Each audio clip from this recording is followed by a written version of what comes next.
Mignardise issue de Bordeaux, le cannelé doit son histoire aux vignerons qui utilisaient le blanc d'œuf pour filtrer le vin et donc se servaient des jaunes pour réaliser le cannelé. Pour ça, nous allons d'abord faire bouillir du lait avec du sucre, du beurre. Je rajoute ensuite une gousse de vanille fondue et grattée.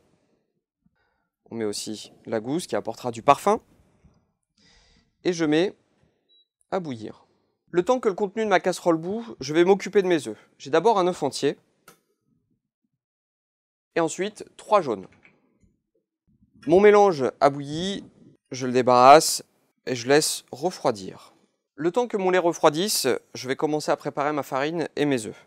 Je verse la farine, je rajoute une petite pincée de sel et je mélange pour que tout se répartisse bien et je crée un petit puits.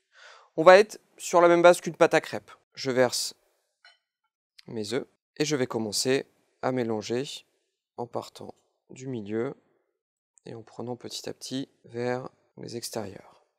Je ne pourrai pas tout amalgamer avec mes œufs, je vais donc récupérer mon lait et le verser au fur et à mesure dans ma préparation de manière à la délier et ainsi d'éviter les grumeaux.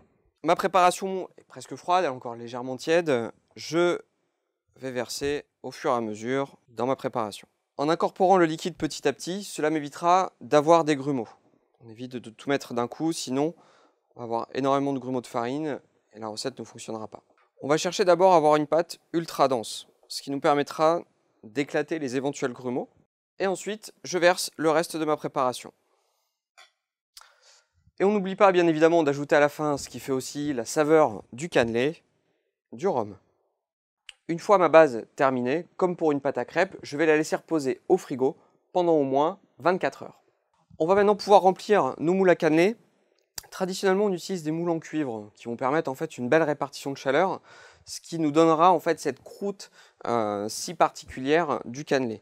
Là, on a des moules en silicone avec de la poudre de métal qui va agir de la même manière. En gros, le métal va permettre une belle diffusion de chaleur. On ne remplit pas jusqu'en haut, on remplira aux 2/3, 3/4 grand maximum. Le cannelé aura tendance légèrement à gonfler à la cuisson. Mes cannelés sont maintenant dans les moules, on va pouvoir les mettre en cuisson. Une des particularités du cannelé, c'est qu'il va subir 2 cuissons. La première à 300 degrés, si votre four ne va pas à 300 degrés, vous le mettez au maximum, qui va lui permettre en fait d'avoir cette croûte caramélisée sur le pourtour. Une deuxième à 180 degrés, autour de 20-30 minutes, qui lui permettra en fait de cuire à l'intérieur pour avoir ce côté très moelleux. Mes cannelés sont prêts, je les ai démoulés. Alors, bien évidemment, quand vous les retirez du moule, vous attendez un petit peu qu'ils refroidissent. Ils seront par contre bien meilleurs tièdes, donc dégustez-les dans la foulée. En revanche, si vous souhaitez les préparer à l'avance ou si vous faites une grosse tournée de cannelés, vous pouvez sans problème les congeler et ensuite les décongeler tranquillement et les déguster avec le café.